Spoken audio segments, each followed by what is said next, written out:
28장 18절부터 20절 그리고 25장 34절부터 40절까지입니다. 함께 한 목소리로 봉독하겠습니다. 예수께서 다가와서 그들에게 말씀하셨다. 나는 하늘과 땅의 모든 권세를 받았다.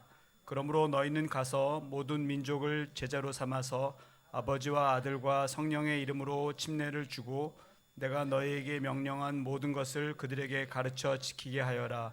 보아라, 내가 세상 끝날까지 항상 너희와 함께 있을 것이다. 그때 임금은 자기 오른쪽에 있는 사람들에게 말하기를 내 아버지께 복을 받은 사람들아, 와서 창세 때로부터 너희를 위하여 준비한 이 나라를 차지하여라. 너희는 내가 줄일 때에 내게 먹을 것을 주었고 목마를 때에 마실 것을 주었으며 나그네로 있을 때에 영접하였고 헐벗을 때에 입을 것을 주었고 병들어 있을 때에 돌보아 주었고 감옥에 갇혀 있을 때에 찾아 주었다 할 것이다. 그때 의인들은 그에게 대답하기를 주님, 우리가 언제 주님께서 줄이신 것을 보고 잡수실 것을 드리고 목마르신 것을 보고 마실 것을 드리고 나그네 되신 것을 보고 영접하고 헐벗은 것을 보고 입을 것을 드리고 언제 병드시거나 감옥에 갇히신 것을 보고 찾아갔습니까? 하고 말할 것이다. 임금이 그들에게 말하기를 내가 진정으로 너희에게 말한다. 너희가 여기 내 형제 자매 가운데 지극히 보잘것없는 사람 하나에게 한 것이 곧 내게 한 것이다 할 것이다. 아멘. 이 시간 선교하는 교회, 선교하는 성도란 제목으로 이영원 목사님께서 말씀 전하실 때 큰 은혜 함께 있으시기 바랍니다. 나오실 때 큰 박수로 환영하겠습니다. 감사합니다. 요즘 우리 교회는 2월에 있게 되는 필리핀 라구나 지역 비전 트립을 두고 아주 분주합니다. 단톡방이 생겨서 구체적인 일정도 협의하고 각자가 해야 할 일들에 대해서 조율하고 또 기도하고 있습니다. 이전의 비전 트립보다 이번에 규모가 훨씬 커졌고 또 사역들이 많이 늘어났습니다. 선교사님 4분이 사역하는 이 지역의 교회를 중심으로 특별히 아까도 보여주셨지만 아주 가난한 어린이들 또 가난한 주민들을 섬기고 전도하게 되고 어린아이들과 함께하는 시간을 갖고 말씀을 가르치고 찬양을 가르치고 또 이용봉사 또 부엌공사 또 우리 김진영 장로님이 연결한 의료봉사단체하고 해서 의료봉사 여러 가지가 같이 포함되어 있고 또 우리 교회의 최고의 셰프들이 가셔갖고 한국 음식들을 맛있게 준비해주는 그러한 사역들도 준비되어 있습니다. 라구나 지역 그 사람들의 그 생계를 위한 그들의 일이 아까 선교사님이 설명을 하셨지만 제가 사진을 좀 찾아보았더니 들어있나요?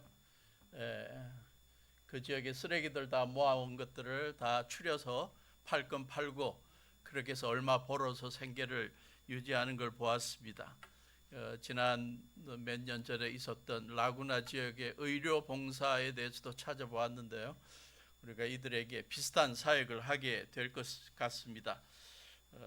기도 제목이 있다면 이번 우리 비전 트립 팀 선교팀이 가서 활동하는 동안 많은 영적인 열매들이 맺혀지기를 바라고 그들의 삶이 풍성해지기를 바라고 그 가운데 많은 사람들과 어린아이들이 예수님을 구세주와 주님으로 영접하는 귀한 역사들이 일어날 수 있기를 바라고 결과적으로 우리 선교사님 4분의 사역에 많은 도움이 될 수 있기를 바랍니다.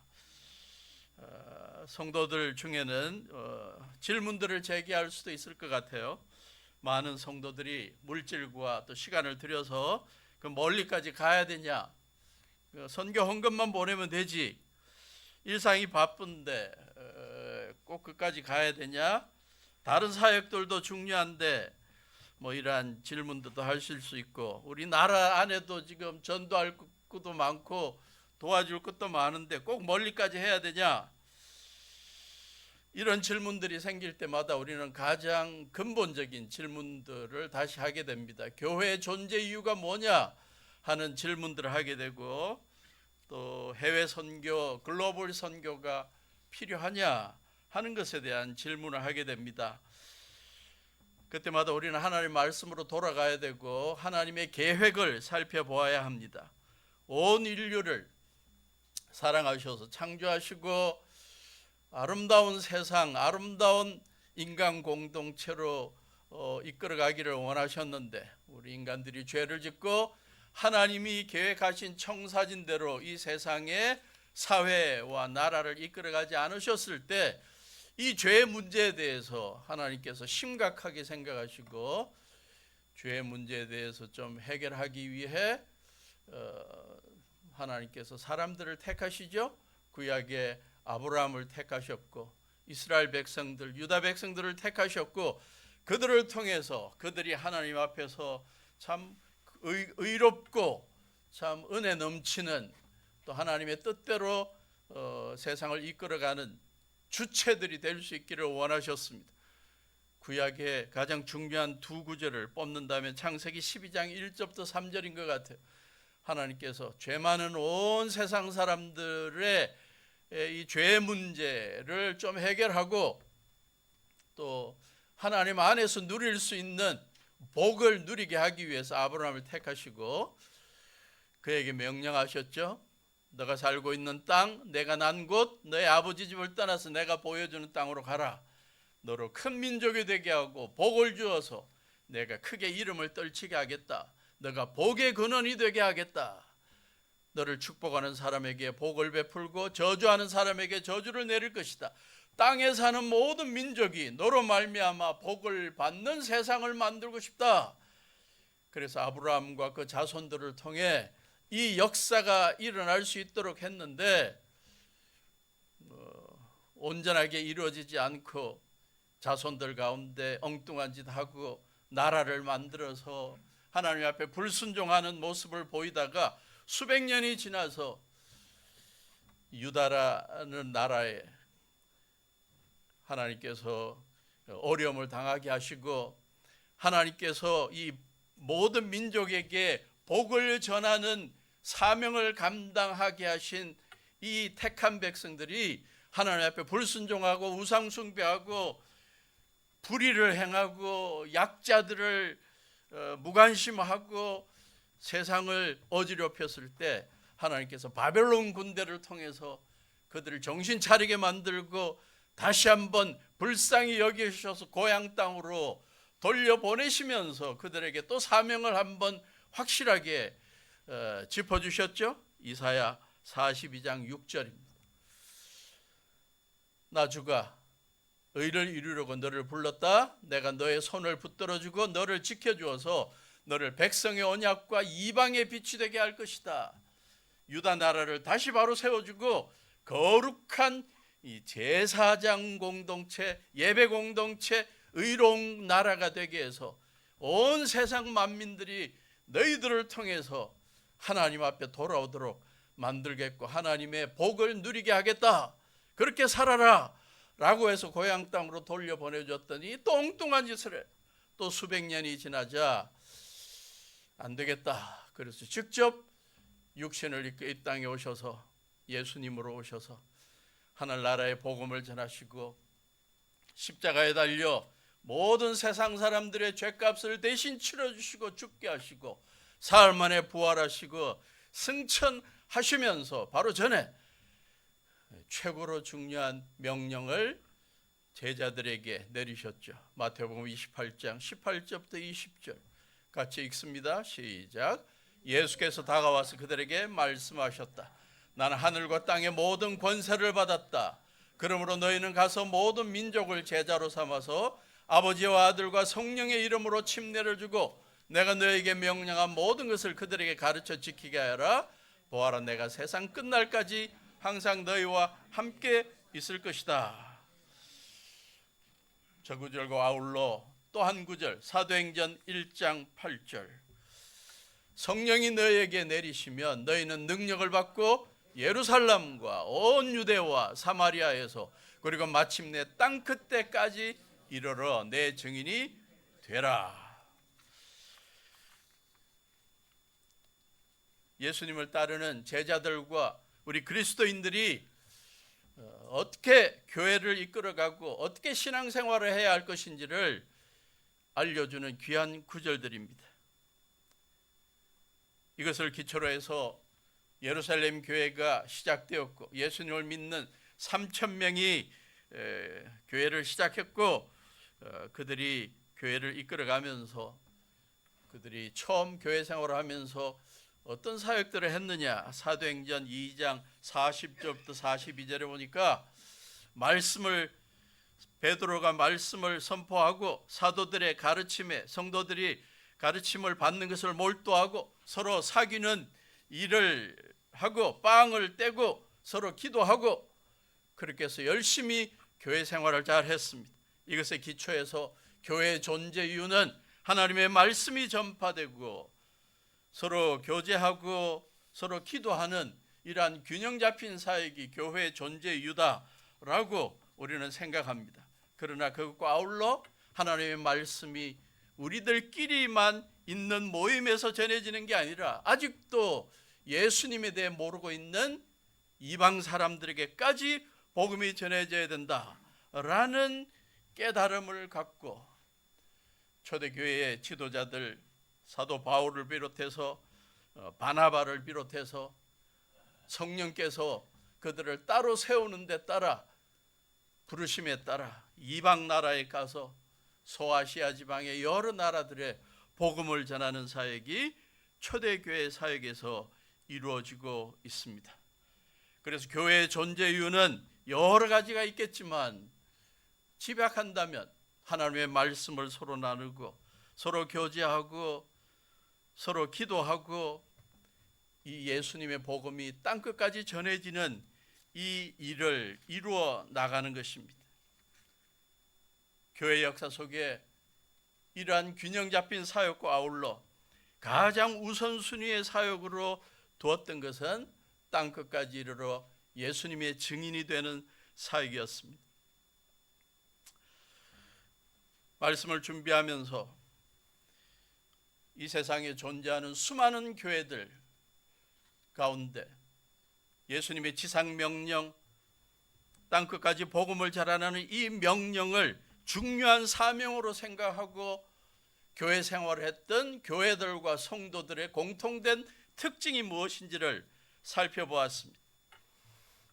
옛날 같으면 위대한 선교학자의 책을 열심히 공부하고 또 전도학자의 또 책들, 교회사 학자들의 책들을 열심히 공부해서 유명한 석학들의 책들을 소개해서 설교를 준비하겠지만 요즘은 시대가 너무 발전된 시대가 되어서 한 사람의 뛰어난 학자의 주장이 아니라 수백 명, 수천 명의 학자들의 주장들, 책들, 연구 결과들을 다 모아서 뽑아가지고 가장 좋은 것들만 소개하는 자료들이 생겼습니다. 우리는 그것을 챗GPT라고 부르고 제미나이 3라고 부르고 퍼플렉시티 AI라고 부르고 또 뭐 있더라? 또 있는데 펠로우 AI라고 부르고 제가 다 찾아봤습니다. 그래서 좋은 것들만 모아봤습니다.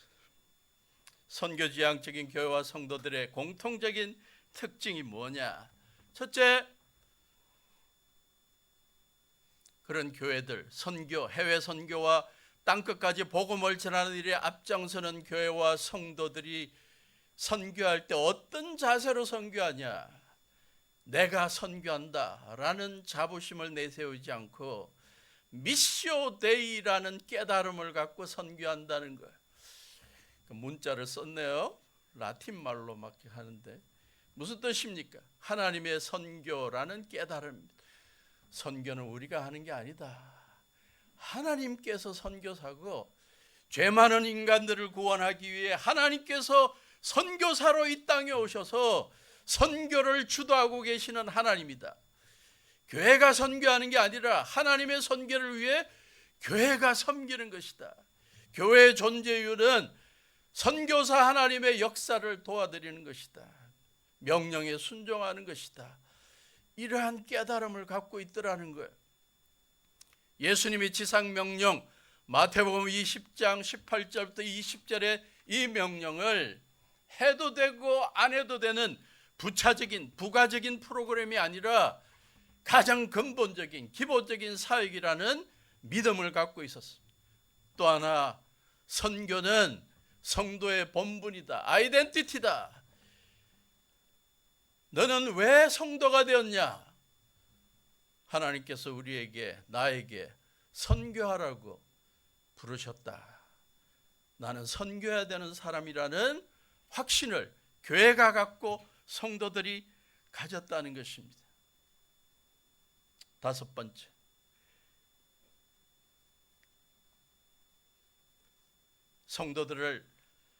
교회 지도자들이 성도들을 편안하게 앉아있게 하지 않고 일어서서 빨리 선교하러 나가고 보내도록 하는 것을 우선순위에 삼는다는 거예요.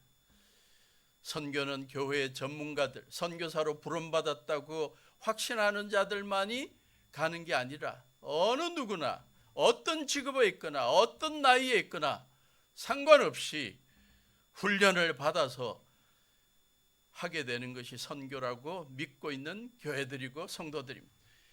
중요한 것은 아직도 복음을 접하지 못한 민족들에게 우리가 가서 선교해야 한다는 부담감을 갖고 있다는 것입니다.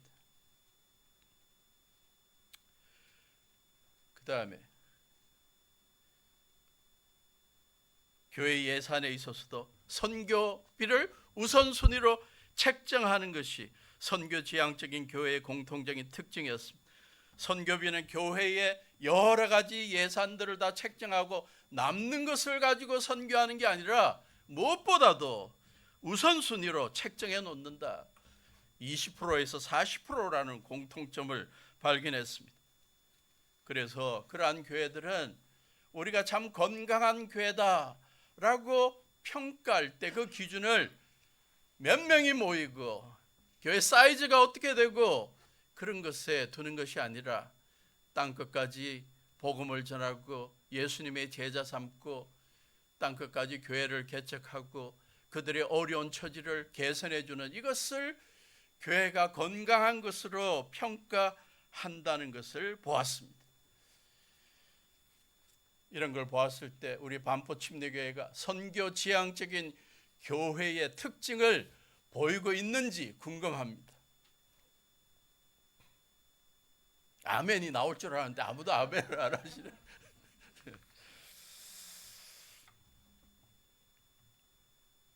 선교 활동을 왕성하게 하는 예들을 좀 찾아보았습니다.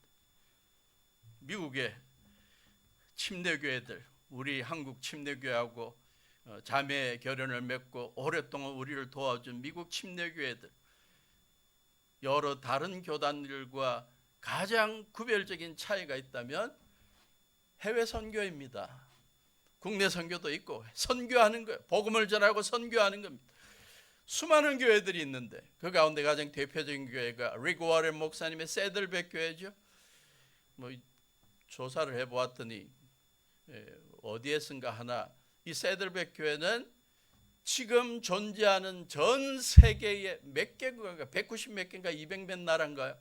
그 나라에 다 선교 활동을 했던 유일한 교회다. 대단하죠.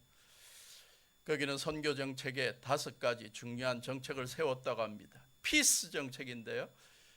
Plant Church, 교회를 개척하고 Equip Servant Leaders, 각 선교하는 곳마다 가서 섬기는 지도자들을 세우고 Assist the Poor, 가난한 자들을 도와주는 선교 사역을 하고 Care for the Sick, 교회 성도들 가운데 의료적인 은사가 있는 분들이 가서 환자들을 돌봐주고 전염병, 질병을 퇴치해주고 Educate the next generation, 각 선교지의 젊은 애들에게 문명을 퇴치시켜주고 복음 안에서 교육을 받게 하는 그러한 일들을 왕성하게 하고 있습니다.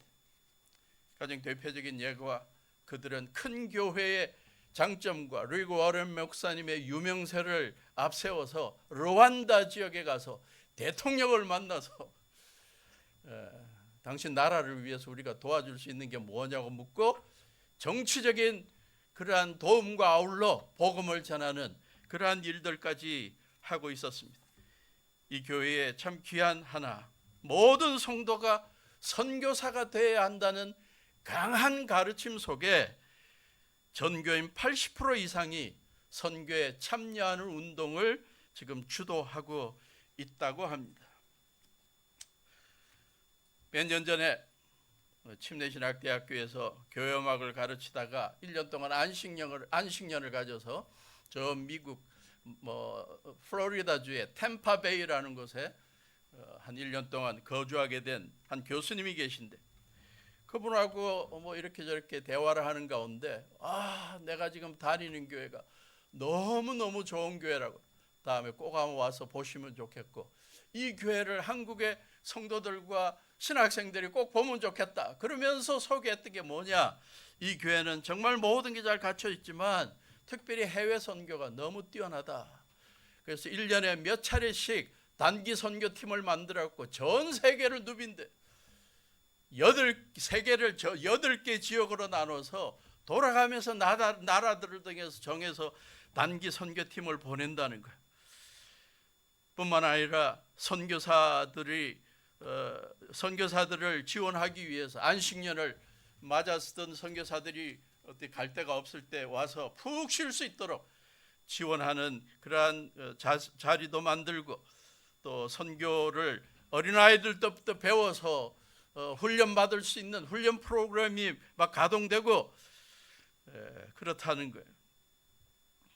근데 재미있었던, 아직도 기억나는 게 뭐냐, 거기에는 교회가 굉장히 큰 교회인데 부자 성도들이 많대요. 그래서 개인 비행기를 타고 다니는 성도들이 많대요. 근데 1년에 몇 차례씩 전 남아메리카에 또 중미에 선교하러 간다 그러면 수십 대의 경비행기가 동원되어서 거기에 물품들을 싣고 날아간대. 그걸 생각하니까 이거 꼭 전쟁이 일어나고 꼭 영적인 전투에 참여하는 것 같은 그러한 모습이 막 상상이 되었습니다. 그분에게 좀 더 정보를 얻기 위해서 카톡으로 어제 이야기를 나누었는데, 그분이 또 하나 정보를 이야기해 주더라고요. 그 교회는 할리 데이비드슨 클럽도 있대요. 선교 클럽이. 그러니까 그 성도들 가운데는 오토바이 광들이 있어가지고 그 굉장히 비싸고 멋있는 오토바이 타고 다니는 성도들이 있는데, 그 성도들끼리 모여갖고 미국의 아름다운 곳 여행하러 다니는 게 아니라 그들이 모여갖고 전도하러 다니는 거예요. 복음이 필요한 미국의 여러 지역을 전도하러 다니는데 할리 데이비스를 타고 다닌다. 어떻게 생긴지 모르시면 꼭 집에 가서 찾아보십시오. 누구나 한번 타보고 싶어하는 건데. 그 옆에 템파베이의 또 다른 교회를 봤더니 베이사이드 커뮤니티 처치라는 전 세계 고아원들을 지원하고 있는 특징이 있고, 아프리칸 아일랜드에 굉장히 가난한 자들, 물이 없는, 또 더러운 물들로 병들어가는 어린아이들을 위해서 깨끗한 물을 공급하는 일에 인도주의적인 사역에 적극적으로 참여하는 교회, 베이사이드 커뮤니티 처치를 오늘 본문 읽어본 것 가운데 마태복음 25장, 지극히 보잘것없는 사람 하나에게 한 것이 예수님에게 한 것이라는 이 말씀의 가르침을 실천하는 모습을 보이고 있었습니다. 교회와 아울러 미국 남침대교단이 굉장히 해외 선교에 주도적인 역할을 하는 국제선교부가 있습니다. 인터내셔널 미션 보드. 거기에 36살의 그 책임자가 몇 년 전에 세워졌는데, 데이비드 플래시라는 분입니다. 우리 한국어로 레디칼이라는 책의 저자죠. 살아가면서 그리스도인으로 살려면 그냥 평범하게 그냥 일상에 따라 살지 말고 파격적으로 좀 급진적으로 주님을 섬겨봐라. 그러면서 결국 어디로 이끄냐? 모두가 다 땅끝까지 복음을 전하는 일에 앞장서라는 거예요. 그래서 36살의 이 젊은이를 미국 남침례교단 해외선교부 책임자로 세워놨더니 그가 정책을 바꿔버렸습니다.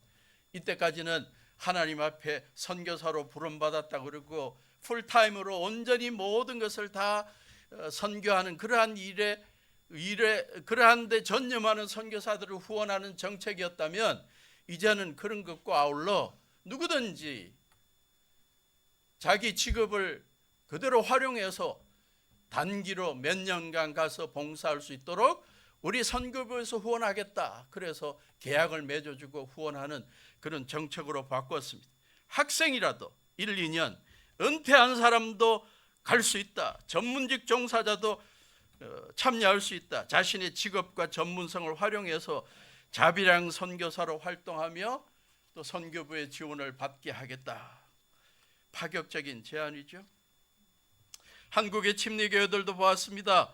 시간은 끝내야 되는데 오늘 끝낼 수가 없습니다.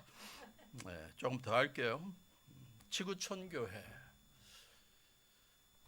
지구촌교회 수많은 사역들이 있는데 그들은 그들의 사역을 뭐라고 불렸냐? 블레싱이라고 불렀습니다. 그들은 대한민국 국내를 축복하는 복의 근원이 되겠다는 그러한 원칙하에 원리하에 1년에 몇 차례씩 성도들이 몇천 명이 전국을 나눠 가지고 어려운 시골 교회 가서 주일학교도 하고 여러 가지 봉사도 하고 옵니다.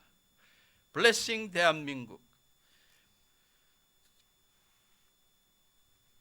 머리도 깎아주고 집도 수리해주고 성경학교도 해주고, 그런데 또 몇천 명이 10여 명씩 모여가지고 열방으로 나갑니다. Blessing Nations, Blessing Japan, Blessing India 이런 식으로 정해서 수십 명씩 나가서 복음을 전하고 옵니다.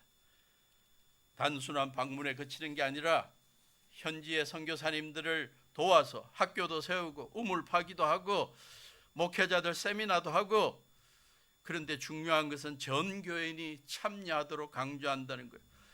선교는 목회자나 선임 선교사만의 전유물이 아니다. 어린아이부터 노인에 이르기까지 은퇴에 상관없이 누구나 각자의 위치에서 참여할 수 있고 해야 한다. 의료 선교, IT 선교, 예술 선교, 비즈니스 as 미션, 자기의 직업적인 전문성을 가지고 선교지에서 마음껏 사역할 수 있도록 그들이 연결해 주는 것입니다. 제가 살고 있는 대전, 저희 집에서 가까운 곳에 늘사랑 침례교회라고 있습니다. 거기에도 이 선교가 굉장히 활발한데요, 선교사 자녀들을 지원해 줍니다. 전 세계에 흩어져 있는 선교사님들의 자녀들이 어려움이 있을 때 지원해 주고, 선교사들이 안식년을 오면 편안한 아파트를 제공해 주고, 1년에 몇 차례씩 여러 나라에 동시다발적으로 단기 선교팀을 보냅니다. 그걸 목사님이나 선교부에서 지정하는 게 아닙니다. 그들끼리 목장끼리 모여가지고 결정하도록 만듭니다. 그리고 교회에서 하나도 선교비를 후원 안 합니다. 자비량으로 다 하게 만듭니다. 네. 그리고 우리 반포교회는 아주 너무너무 감사한 것 같아요. 네. 그러나 그들이 자비량으로 다 되어서 하고, 또 가지 못하는 자들이 후원해서 넉넉하게 그러한 사역을 하는 것을 보고 있습니다. 저의 간절한 기도가 있다면 우리 반포 침례교회가 지금까지도 아름다운 교회 사역들, 균형 잡힌 사역들을 잘 하고 있고, 또 예수님의 지상 명령을 따라 해외 선교에 열심히 참여하고 있는 것을 감사하게 생각합니다. 그러나 더 할 수 있기를 바라고, 기회가 있을 때마다, 또 선교사님들의 요청이 있을 때마다, 또 하나님께서 우리에게 거룩한 꿈을 주셔서 사도 바울에게 그러했던 것처럼 마게도니아에 있는 사람이 환상 가운데 손짓을 해서 우리에게 와서 좀 도와주시오라는 환상을 볼 때마다 우리가 나아가서 그들을 도와주고 복음을 전하는 역사들이 있기를 바랍니다. 여러 가지 챗GPT 또 제미나이 이런 데서 제가 또 질문을 했습니다. 그리스도인들의 각자가 선교 지향적인 그리스도인이 되기 위해서 스스로 체크해 볼 수 있는 리스트가 뭡니까? 그랬더니 여러 교회에서 만들어 놓은 것을 참고해서 보여주더군요. 자, 이제부터 졸던 자들은 깨시면서 체크를 좀 해 나가시기를 바랍니다. 내가 지금 어느 정도 선교 지향적으로 신앙생활을 하고 있냐? 선교 지향적인 그리스도인은 정체성이 다르다. 나는 나 자신을 보냄받은 그리스도인으로 인식하고 믿고 있다. 체크하셨습니까? 아멘하고 체크하셨기를 바라요. 나의 삶의 자리, 가정, 직장, 학교, 이웃을 선교 현장으로 이해한다. 체크하셨죠? 신앙은 사적인 만족이 아니라 하나님의 선교 사명에 참여하는 것이라고 믿는 신앙생활을 한다. 아멘입니까? 저 혼자 한번 체크하는 것 같은데. 아멘. 그 다음 마음과 시선이 다르다. 잃어버린 영혼에 대해서 늘 부담과 긍휼의 마음이 있다. 내 주변에 아직도 믿지 않은 자들을 늘 의식하고 그들에게 어떻게 하면 예수님을 소개할까 기도한다. 다른 문화와 민족과 세대에 대해 배타적이기보다 그들에게 배우려는 태도를 가지고 있다. 이번 단기 선교 가는 분들 이거 굉장히 중요하게 우리가 생각해야 되겠죠. 나의 삶의 태도가 말보다 삶의 일관성을 통해서 복음을 증거하려고 애쓴다. 내 삶이 정의롭고 자비롭고 정직하고 사랑을 베푸는 것을 신앙의 실천으로 여긴다. 나는 내가 지금 소비하는 것, 나의 시간, 나의 관계, 나의 재능이 하나님의 나라의 가치를 반영하고 있다는 걸 늘 생각한다. 내가 지금 무엇에 소비를 하고 있고 내 시간과 사람과의 관계, 재능을 어떻게 사용하고 있는지, 하나님의 나라를 위해서 사용하고 있는지 늘 점검해 본다. 그 다음 복음을 증언하는 일에 내가 얼마나 기여하고 있냐. 복음을 간단하고 명확하게 설명할 수 있도록 늘 이 복음의 핵심을 잘 이해하고 소개할 수 있도록 갖춘다. 기회가 주어질 때마다 두려움보다 순종을 선택한다. 우리 주위에 있는 믿지 않는 자들이든 땅끝에 있는 사람들이든 상대의 이야기를 먼저 듣고 존중하며 대화한다. 다섯 번째, 교회를 나를 위한 곳이 아니라 세상을 위한 공동체로 이해한다. 우리의 예배, 우리의 기도, 우리의 교제도 중요하지만 궁극적으로는 이러한 영적인 교제와 영적인 힘을 통해 나아가 세상의 땅끝까지 우리가 어떠한 일을 할 수 있고 우리 교회가 어떠한 일을 할 수 있는지 늘 생각한다. 또한 선교사와 선교사역을 위해 기도하고 재정적으로 돕고 후원한다. 교회 선교 비전과 사역에 기쁨으로 참여한다. 한 걸음 나아가 훈련이 있을 때마다 말씀과 기도를 사명을 위한 능력의 원천으로 삼고 하나님의 인도하심에 민감하게 반응하고 나의 은사와 재능을 선교적인 목적에 사용하려 하고 훈련받는다. 마지막으로 하나님이 원하시면 항상 내가 계획하던 나의 삶의 계획을 수정해서 하나님의 말씀에 순종하고 충성하려고 한다. 주님, 제가 여기 있습니다. 저를 보내주십시오. 라는 이사야의 기도가 나의 기도가 될 수 있도록 항상 열어놓는다. 이게 선교지향적인 그리스도인이 가지고 있는 마음이다. 우리가 이러한 것들을 늘 생각하며 우리가 항상 땅끝까지 이르러 예수님의 증인되는 일에 우리가 어떻게 직접 간접으로 참여할지 늘 생각하고 실천하는 그런 우리가 될 수 있기를 바랍니다. 결론을 맺습니다. 이번 2월 비전 출입이 우리 교회의 지상 명령이라고 할 수 있는 선교의 사명을 순종하는 좋은 기회로 주어졌는데 여기 참여하는 분들 기도로 아름다운 열매들을 맺게 해달라고 기도하시기를 바라고, 또 직접 가지는 못하지만 우리 많은 성도들이 기도로 후원하시기를 바라고, 물질로 후원하시기를 바랍니다. 특별히 이번 사역은 지난번에 우리가 경험했던 몇 나라의 사역과는 굉장히 차이가 있는 것 같아요. 시간이 너무 길어갖고 그냥 하고 싶은 말은 많은데 지금 우리 반포교회가 유명해갖고요, 챗GPT하고 제미나이하고 여러 곳에 쳐봤습니다. 반포 침례교회의 세계 선교의 역할 뭐 하고 있는 일들하고 쳐봤더니 제일 많이 나오는 게 2023년인가 태국 선교한 거 자꾸 나와요. 근데 또 어떤 교회는 뭐 몇백 교회를 돕고 막 일어나서 막 뻥을 튀겨놨더라고요.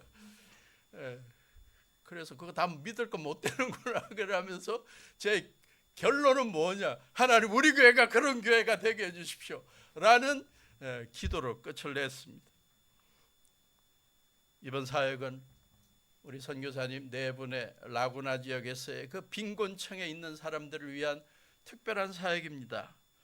우리가 읽었던 마태복음 25장에 헐벗고 금줄 있고 병약하고 가난하고 갇혀 있는 자들에게 그들을 먹여주고 입혀주고 방문해주고 치유해주는 그 사역이 우리 주님께 한 것이라고 인정받는 것을 경험할 수 있는 귀한 사역입니다.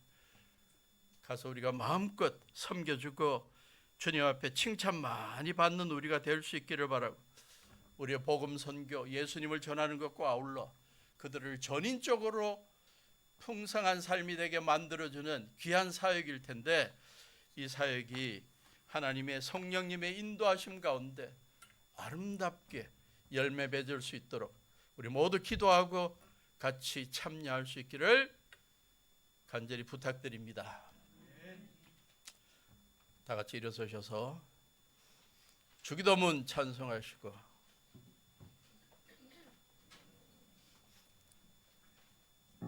오성 교사님 나오셔서 축도해 주시고 마치겠습니다. 하늘에 계신 아버지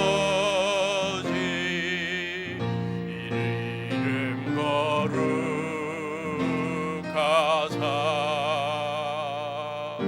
주님 나라 임하시고 뜻이 이루어지이다.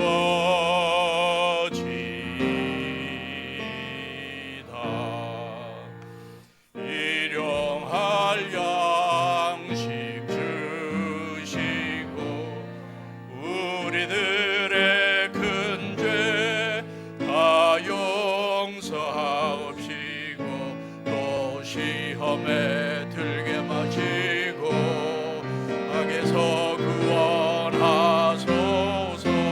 대개 주의 나라 주의 권세 주의 영광 영원히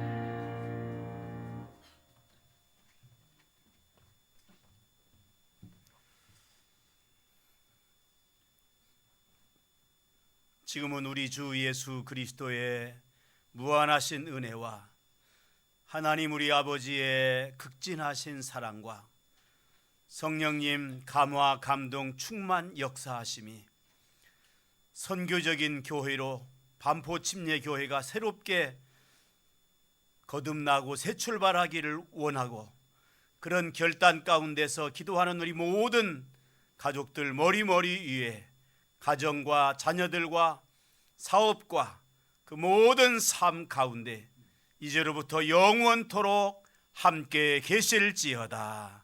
아멘.